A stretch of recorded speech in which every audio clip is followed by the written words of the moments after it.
menceritakan alur film yang berjudul Super 30 yang dirilis pada tahun 2019.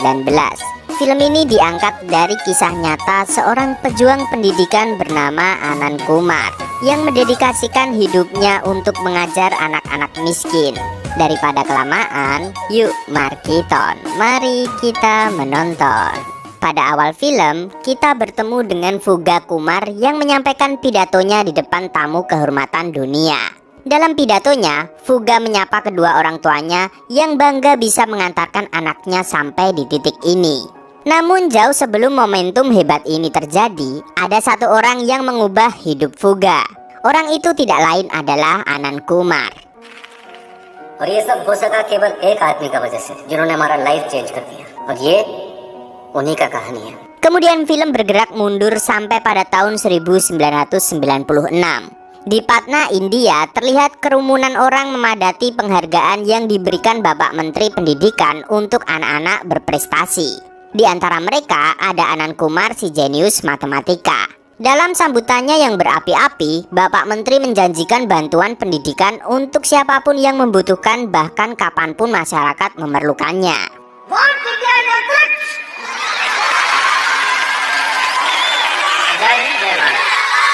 Selepas mendapatkan penghargaan, Anand mengunjungi sanggar tari untuk memamerkan medalinya pada gadis yang ia taksir. Gadis itu bernama Ritu.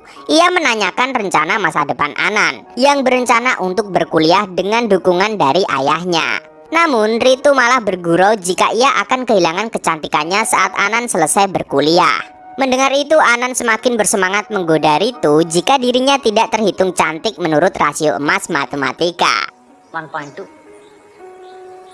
ही नहीं है. Kiranya kecintaan Anand pada matematika begitu besar. Ia sampai meninggalkan Ritu karena saat ini ia harus membaca jurnal matematika rilisan terbaru. Setelah memulai perjalanan panjang, Anand akhirnya sampai di perpustakaan. Akan tetapi, kegiatan membacanya meski terhenti ketika Pak Perpus mengusirnya setelah tahu jika Anand bukanlah siswa di sana. शिक्षा पर तो सबका अधिकार होता है sir. Hal ini membuat Anand yang sedang menyelesaikan soal matematika menjadi kesal. Lalu di saat ia keluar, Anand bertemu dengan karyawan yang memberikan saran supaya Anand menulis jurnal internasional untuk membuktikan kemampuannya. Dari saran tersebut, Anand mulai mengerjakan soal-soal yang belum berhasil ditemukan penyelesaiannya. Setelah menyusun jurnalnya, Anand meminta uang ke saudaranya yang bernama Pranav untuk mengirim jurnalnya ke London. Karena masih belum cukup, beberapa saat kemudian ayah Anand bernama Iswar menyusulnya di kantor pos. Di sana tampak Pak Pos merendahkan Anand yang terus dibela oleh Iswar. Pak Pos mengingatkan Anand jika ia tetap tidak bisa menjadi siapa-siapa. Karena menurut hukum alam, hanya anak rajalah yang bisa menjadi raja. Untungnya saja, Anand mempunyai ayah yang sangat mendukung mimpinya meskipun hidup mereka dalam kesusahan. अब राजा का बेटा राजा नहीं होता, वो होता है जो हकदार होता है. Dan hari-hari pun berjalan seperti biasanya. Anand bermain bersama Pranav dan seringkali pacaran dengan Ritu. Hubungan ini bahkan sudah diketahui Iswar yang tidak sengaja menemukan foto Ritu di dompet tipis Anand. Hingga pada suatu hari, Iswar mendapatkan kabar super istimewa yang membuatnya bergegas ke rumah secepat kilat. Sesampainya di rumah, Iswar langsung meminta istrinya untuk menyiapkan roti panggang untuk pesta syukuran karena Anand diterima di Universitas Cambridge. Setelah jurnalnya membuat profesor merasa terkesan. Kabar ini membuat Anand merasa sangat senang karena usahanya tidak sia-sia. Bahkan namanya juga tertulis di jurnal internasional yang biasa ia baca sembunyi-sembunyi. Sekarang ia bisa menunjukkan pada Bapak Perpus yang songong tentang siapa dirinya yang sebenarnya.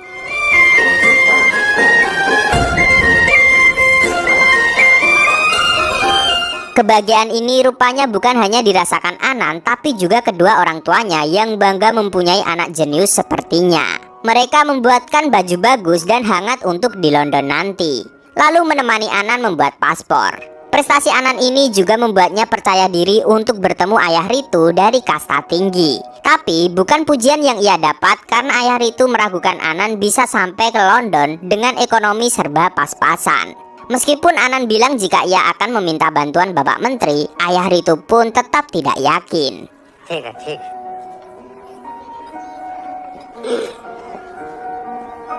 Keesokan harinya, Anan dan Iswar menumpang perahu untuk bertemu dengan Bapak Menteri. Sesampainya di hadapan Bapak Menteri, Anan menagih janji bantuan pendidikan yang pernah ia katakan. Akan tetapi ternyata itu semua cuma pencitraan saja, seperti di negara Konoha ini. Karena Bapak Menteri mendadak amnesia dan menolak memberikan bantuan uang untuk Anan. Penolakan ini membuat Anan kalut dan semakin ragu bisa pergi ke London. Tapi Iswar tidak ingin anaknya melupakan mimpinya begitu saja. Iswar mencoba cari pinjaman dari sana-sini demi anaknya bisa terbang tinggi meraih cita-citanya. पर वो बिजली के दहेज में सब चला गया। Di saat usahanya tidak membuahkan hasil, Ibu Anan menenangkan Anan jika memang belum takdirnya bisa berkuliah di sana. Iswar tidak bisa bicara apa-apa sebelum pada akhirnya ia ambruk. Di tengah hujan deras malam itu, Anan dan Pranav melarikan Iswar ke rumah sakit. Tapi mereka tetap kehilangan Iswar untuk selama-lamanya. Setelah kepergian Iswar, kehidupan Anan mulai berubah. Ia sudah melupakan mimpinya, bahkan ia menemui Ritu dan menyuruhnya untuk menikahi orang lain. Tapi untungnya saja Ritu bukan cewek matre, sehingga ia tetap memilih bertahan meski cowoknya kere.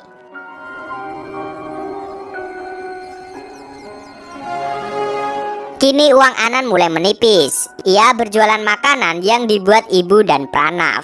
Anan tampak berkeliling dengan sepedanya, tidak peduli cuaca terik ataupun hujan sekalipun. Pada titik ini Anan sudah benar-benar merelakan mimpinya sampai memakai surat dari Cambridge sebagai bungkus makanan yang kemudian habis terbakar sia-sia di tangan pembeli. Lalu pada suatu hari Anan tidak sengaja tertabrak mobil yang membuat sepedanya roboh.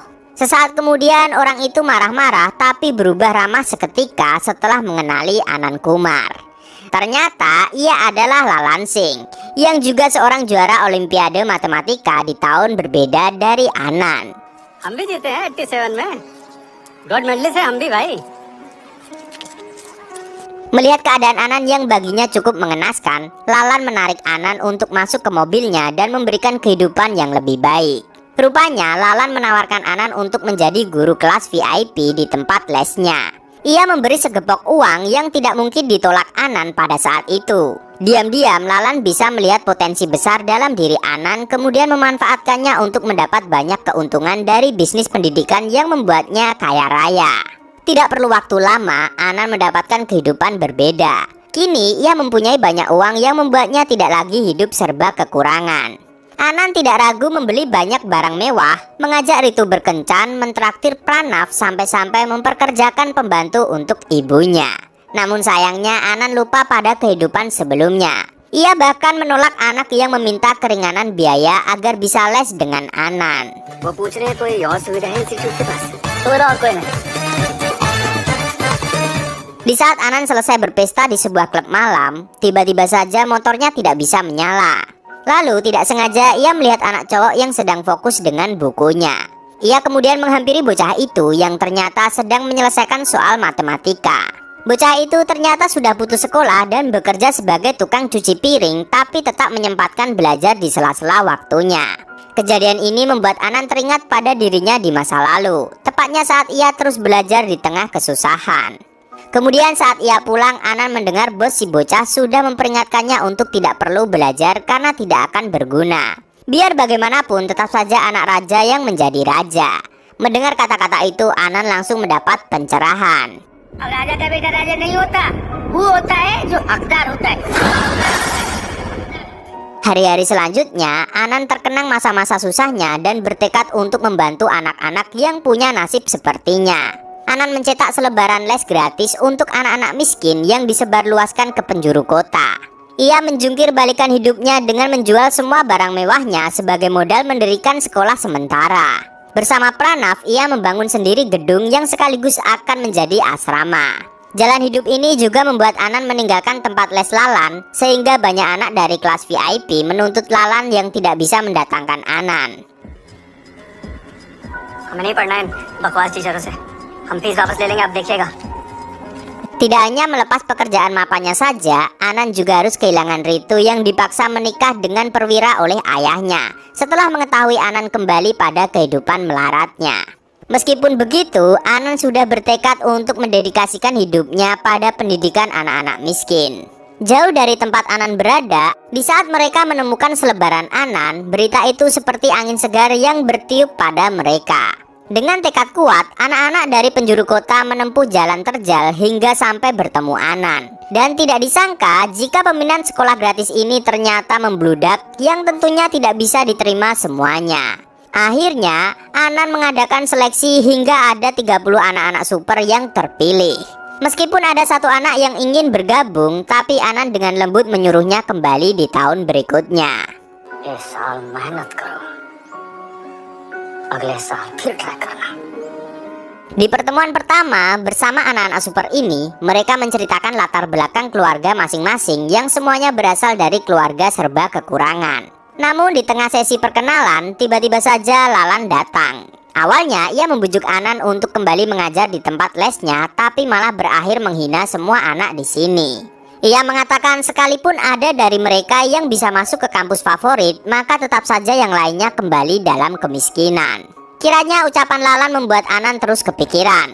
Di samping itu, anak-anak juga mulai ragu untuk meneruskan perjuangan mereka di jalur pendidikan. Kemudian Anan memotivasi anak-anak ini agar yakin dengan jalan yang sudah mereka pilih.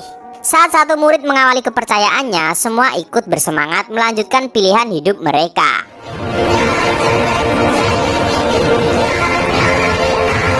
Sementara itu, para orang tua semakin mendesak Lalan karena Anan tidak kunjung datang sebagai guru VIP yang sudah dijanjikan. Hari demi hari pun berlalu. Anak-anak belajar dengan sangat giat dari kehidupan sehari-hari. Anan mengajari muridnya untuk mempertanyakan banyak hal dan mencari formula jawabannya. Seperti kata Anan, jika tidak ada jalan untuk kembali.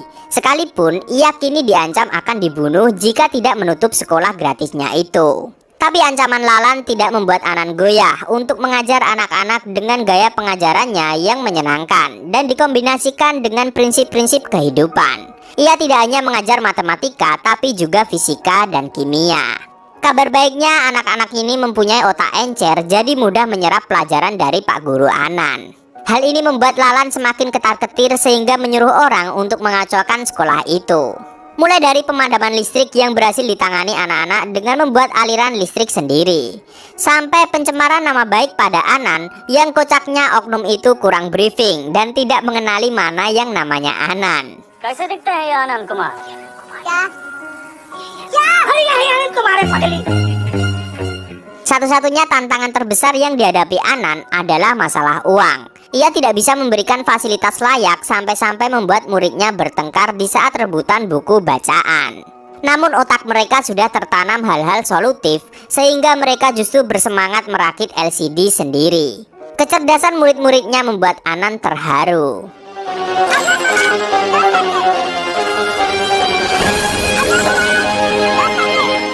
Dan tibalah waktunya Anan benar-benar kehabisan uang untuk melanjutkan sekolah gratisnya.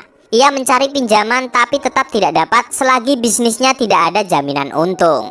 Padahal tidak sekalipun Anan membuat sekolah untuk bisnis seperti yang Lalan lakukan. Akan tetapi karena kepepet, ia akhirnya menemui Lalan yang mengajaknya taruhan. Lalan akan memberikan bantuan uang jika murid-murid Anan berhasil mengalahkan skor murid di tempat lesnya yang VIP. Tapi jika terjadi sebaliknya, Anan harus kembali dan menutup sekolah gratis itu. Kelicikan Lalan sampai membuat mereka menandatangani surat resmi. Tidak menunggu lama, anak-anak itu sudah berada di tempat les Anan yang mengadakan ujian melawan murid kaya di sana. Lalan juga menghubungi politisi sampai media yang berpihak pada orang banyak duit sepertinya. Namun ada satu jurnalis yang memang mendukung sikap patriot Anan. Sampai di hari pengumuman, Lalan akan mengungkap hasilnya ditemani oleh pengacaranya yang ternyata suami Ritu. Di saat rasa galau menyerang, ia malah dikejutkan dengan berita Pranav yang mengatakan Fuga menghilang bersamaan uang mereka juga hilang. Tapi Anan tidak mau ambil pusing karena yang terpenting untuknya sekarang adalah hasil kerja keras anak-anaknya. Selanjutnya kabar itu diumumkan dengan selisih tipis yang membuat anak orang kaya lebih unggul. Ini artinya Anan harus menutup sekolah gratisnya. Tapi di saat itu ada satu jurnalis yang mempertanyakan surat perjanjian di antara Anan dan Lalan. Dan untungnya saja surat itu tidak ditemukan karena Ritu mengambilnya diam-diam. Hal ini membuat perjanjian itu tidak sah sehingga Anan tetap bisa meneruskan sekolahnya. नहीं किया तो science centre चालू रहेगा। ये क्या बोल रहे हैं? अरे अरे ये चीटिंग है। Selepas pertemuan anak-anak dengan sekumpulan murid kaya ternyata membuat mereka merasa tidak percaya diri. Saat mereka membayangkan bisa masuk kampus ternama, mereka melihat dirinya dikucilkan, dihina dan diremehkan orang-orang yang seharusnya mereka layani demi mendapatkan uang. Apalagi anak-anak orang kaya selalu lebih kelihatan keren karena bicara dengan bahasa Inggris. Melihat keraguan anak-anaknya, Anan menyuruh mereka mempersiapkan pentas khusus berbahasa Inggris yang ditampilkan di depan umum. Awalnya, anak-anak ini terbata-bata mengucapkan bahasa Inggris, tapi kemudian mereka percaya diri dengan kemampuan apa adanya. Pentas pun berlangsung meriah dengan sorak-sorai dari penonton. Di tengah semangat para murid yang membara, Anan memutar otaknya untuk mendapatkan uang. Hingga terlintas sebuah ide bekerja sama dengan warung makanan. Ia memberikan sesi konsultasi hitung-hitungan bisnis sekaligus jaminan image bagus, tapi dengan imbalan warung ini menyediakan makanan untuk anak-anaknya. Benar-benar the power of kepepet. तो इससे पहले क्या नहीं किए? सारे लोग ठीक ही कहते हैं। Di sisi lain, Bapak Menteri memarahi Lalan yang tidak bisa menghentikan perjuangan heroik Anan dengan sekolah gratisnya. Ternyata Pak Menteri mempunyai andil dalam bisnis pendidikan yang membuatnya juga bergelimang harta. Setelah dimarahi habis-habisan, Lalan tidak ragu untuk membunuh Anan. Pada suatu malam, Anan menggantikan Pranav untuk mengantar makanan ke sekolah. Lalu saat di rel, tiba-tiba saja ada dua orang yang berpura-pura baik tapi ternyata sedang menunggu momen untuk menembak Anan. अरे इसमें शुक्रिया क्या बात है? सर इसमें हमारा Karena tembakan meleset di perutnya, Anan masih selamat dan mereka kehabisan peluru. Dengan sadis mereka menyeret Anan ke rel saat kereta berjalan. Tapi sekuat tenaga, Anan mencoba menghindar. Setelah gagal membunuh Anan, dua orang suruhan Lalan dimaki habis-habisan. Lalan pun menyuruh pasukan untuk menyerang rumah sakit Anan sekaligus membunuh murid-murid itu. Dan kebetulan rencana itu bocor karena Fuga diam-diam menyusup di sana. Di saat kondisi Anan semakin kritis dan dokter tidak bisa berbuat banyak, mereka harus mempersiapkan pertahanan dari serangan Lalan. वो आपको मारना चाहते हैं और स्टूडेंट लोग को भी नहीं छोड़ेंगे। Akhirnya, para anak-anak ini mengamankan Anan terlebih dahulu. Kemudian membuat jebakan-jebakan dari formula fisika dan kimia untuk menyerang lawan. Sedangkan Pranav membujuk rumah sakit untuk bekerja sama dengan mereka. Di saat balas serangan datang, anak-anak sudah siap dengan perangkap mereka dari hasil ilmu yang sudah diajari Bapak Anan.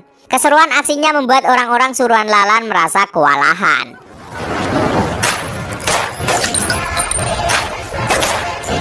Dan malam itu terlalui dengan lancar berkat kecerdasan dan ilmu pengetahuan. Hari terus berjalan. Anak-anak akhirnya menghadapi tes seleksi di kampus ternama sesuai mimpi mereka. Anan kembali memberi motivasi agar anak-anak ini bisa menghadapi ujian. Meskipun dalam hatinya juga dagdikdugder, ia merasa takut jika nantinya ada yang tidak lolos dan harus kembali ke kehidupan keras mereka. Tidak lama kemudian, anak-anak memadati hasil pengumuman dan Anan sangat terkejut sekaligus terharu saat mengetahui 30 anak-anak supernya berhasil masuk di kampus favorit. Begitu juga anak-anak yang langsung memeluk guru yang sangat berjasa mengubah hidupnya. Dan kembali pada Fuga di konferensi internasional yang ia hadiri, dengan bangga Fuga menegaskan jika Anan mengubah hidup ribuan orang melalui pendidikan. Pak Camat makan tomat dan film pun tamat.